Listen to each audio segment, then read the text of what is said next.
Ben 10 alien force के episode 9 की starting होती है और हमें बताया जाता है एक रोबोट जो कि एक एलियन टेक्नोलॉजी है धरती पर आई हुई है। और यहाँ पर कोई भी कारण नहीं बताया जाता है पर रोबोट धरती पर आया है तो किस लिए आया है। और यहाँ पर स्टार्टिंग में ही हमें बताया जाता है केविन, बेन और ग्वेन ये तीनों के तीनों उस रोबोट से फाइट कर रहे होते हैं और यहाँ पर हमें एक अच्छी खासी फाइट देखने को मिलती है।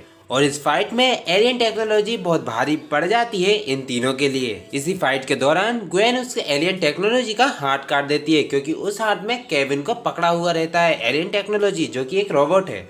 उसे बहुत गुस्सा आ जाता है और इसी के रिगार्डिंग बैन बनता है एक नया एलियन जिसका नाम गूप होता है जो कि एक स्लाइम जैसा वाटर टाइप चीज होती है ग्रीन कलर की, जिसपे जितना भी हमला कर लो उसे कुछ नहीं होता। वो एलियन रोबोट बैन को मारने की पूरी कोशिश करता है जो एलियन में ट्रांसफॉर्म हो चुका है, लेकिन वो एलियन रोबोट कुछ नहीं कर पाता और एट द एंड बैन किसी न किसी तरीके से उस एलियन को तबाह कर देता है। जिस तरीके से ग्वेन ने उसका हाथ काटा था उसी हाथ के अंदर वो घुस जाता है और एकदम से फूलने लगता है जिसके कारण वो पूरा का पूरा रोबोट तबाह हो जाता है। और यहाँ पर रिमेम्बर करने की बात यह है अभी तक इसका हाथ जिंदा है, ये अभी रिवील नहीं होता।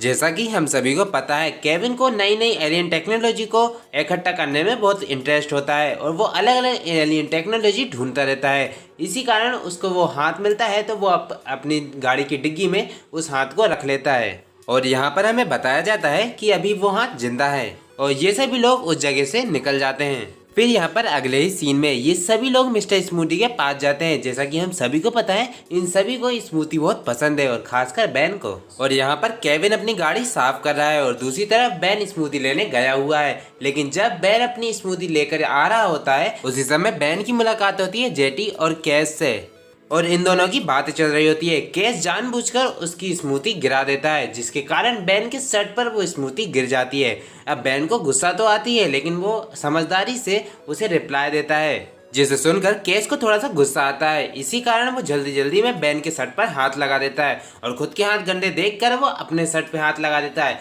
जिसे देखकर आजू बाजू में खड़े हुए स्टूडेंट उस पर हंसने लगते हैं। और साथ ही में बैन कहता है पता नहीं क्यों मैं बचपन में तुमसे डरा करता था लेकिन अब हम सभी लोग बड़े हो चुके हैं और अब ये सारी बातें पुरानी हो चुकी है और अभी तक तुम वही बचपन वाली हरकत करते रहते हो। ये सुनकर कैश को और गुस्सा आ जाता है और कैश वहाँ से चला जाता है और साथ ही साथ जेटी भी। इसी के बाद कैश और जेटी दोनों डिसाइड करते हैं किसी तरीके से बेन टेनिसन से बदला लेना है। इन सभी बातों के बीच में हमें बताया जाता है केविन और बैन की आपस की बॉन्डिंग बहुत अच्छी हो रही होती है और दोस्तों में अच्छी खासी बातें भी हो रही होती है। केविन उसे बचाने के लिए जाने ही वाला था बैन को, लेकिन बैन फिर ये सभी बातें संभाल लेता है और यहाँ पर ये सीन कट जाता है। और फिर दूसरी तरफ सीन दिखाया जाता है बैन, केविन और ग्वेन मिलकर एक जगह पर बैठे हुए हैं और केविन की गाड़ी बाहर खड़ी हुई है। वहीं से कैश निकल रहा होता है जिसके साथ जेटी भी होता है और केस बहुत गुस्से में होता है और बात कर रहा होता है मैं किसी न किसी तरीके से बेन टेनिसन से बदला जरूर लूंगा। लेकिन जेटी एडवाइस देता है बेन टेनिसन से मैं होता तो बाद में निपटता, लेकिन ये सामने केविन की गाड़ी खड़ी हुई है, सबसे पहले मैं इसकी धज्जियां उड़ाता। आखिर में जेटी और कैश दोनों डिसाइड करते हैं केविन की गाड़ी की तबाही मचाना, मीन्स केविन की गाड़ी एक गड्ढे में जाकर डाल देना और ये दोनों यही करते हैं। जब केविन की गाड़ी उस गड्ढे में गिरती है उसकी डिग्गी में से वही हाथ निकलता है जिस हाथ को उन्होंने लिया था उस रोबोट को हराने के बाद। कैश और जेटी दोनों के दोनों उस हाथ को देखकर बहुत इम्प्रेस होते हैं और उस हाथ को उठाकर वहां से निकल जाते हैं। लेकिन ये करते हुए इन दोनों को ये तीनों देख लेते हैं और केविन को बहुत गुस्सा आता है, लेकिन ग्वेन उसे रोक लेती है और साथ ही साथ बैन भी उसको पीछा करना चाहता है और बैन भी उनको पकड़ना चाहता है। लेकिन ग्वेन कहती है तुमने ही कहा था कि वो दोनों इसके लायक नहीं है, मुझसे लड़ाई करने के लायक नहीं है। और ये सुनकर बैन भी रुक जाता है। इसी के बाद दूसरी तरफ हमें बताया जाता है कैश और जेटी को जो कि उस हाथ से खेल रहे होते हैं और एट द एंड जब जेटी उसके हाथ से खेल रहा होता है जब वो ऊपर देखता है तो उसमें से एक बीम निकलती है जिससे पूरी की पूरी छत में गड्ढा हो जाता है। ये देखकर कैश बहुत इंप्रेस होता है और वो हाथ जेटी से छीन लेता है और खुद पहन लेता है। इसी के बाद कैश और जेटी सो जाते हैं। इसके बाद जेटी कैश से वो हाथ लेना चाहता है, लेकिन जब वह वहाँ लेने जाता है वो अचानक से उठ जाता है और कहता है मैंने कहा था ये हाथ मेरा है। यहाँ पर हमें बताया जाता है शायद वो हाथ कैश के ऊपर कब्जा करना चाहता है। यहाँ पर मॉर्निंग हो जाती है लेकिन केविन की गाड़ी अभी तक ठीक नहीं हुई है। वो रात भर लगा रहा अपनी गाड़ी को ठीक करने के लिए। और जैसे ही वो उसकी गाड़ी ठीक करके वहाँ से निकलता है और साथ ही साथ ग्वेन को भी अपनी नींद खुल जाती है। वहीं से दौड़ते दौड़ते जेटी आता है और कहता है कैस बहुत बदल चुका है और वो बेन को सबक सिखाना चाहता है, उसे मारना चाहता है। लेकिन वहाँ पर केविन कहता है मुझे बेन की कोई फिक्र नहीं है, तुम बताओ वो कहाँ पर है। जेटी कैस का एड्रेस बताता है।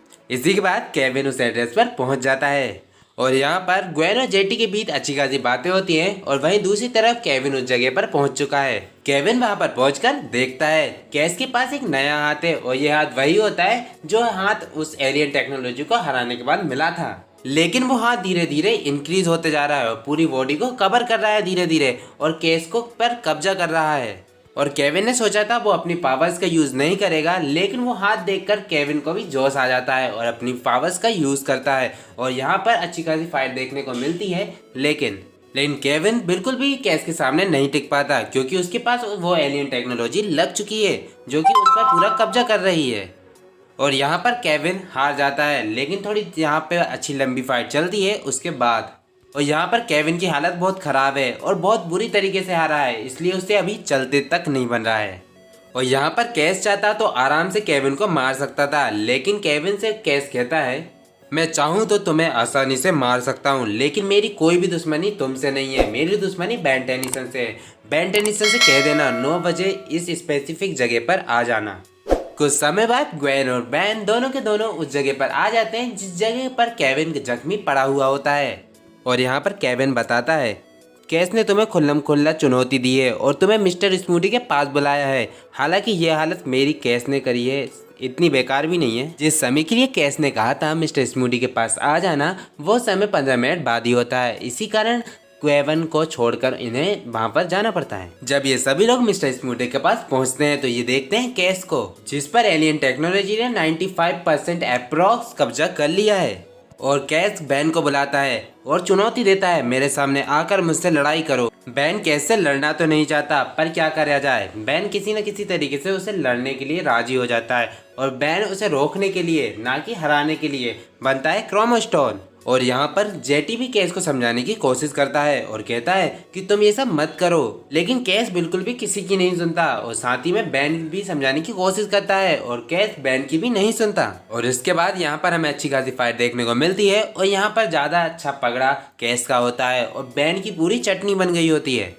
और यहाँ पर कुछ इस तरीके से पोस्टर हो जाता है इन दोनों की साइड का और इसके बाद इन दोनों के बीच में इसी पोस्टर में बात होती है और कहते हैं काम करने से हम दोनों में से किसी को भी कुछ फायदा नहीं होगा। और जेटी और ग्वेन भी केस को समझाते हैं, लेकिन इसके बाद केस कम से कम बहुत बड़ी मुश्किल के बाद यहाँ पर और भी बातें होती है और केस यहाँ पर मान जाता है। केस लड़ना नहीं चाहता और अब केस चाहता है कि अब ये सारी फाइट ना हो, लेकिन ये सारी चीजें मशीन उससे करा रही होती है। यहाँ पर केस बताता है ये सारी चीजें मैं नहीं कर रहा, ये मशीन मुझे अपने आप करा रही है। और इसके बाद जेटी, ग्वेन और बेन ये तीनों समझाते हैं जिस केस को हम जानते हैं वो स्कूल का सबसे ताकतवर लड़का है और वो एक टीन के डिब्बे की गुलामी नहीं करेगा।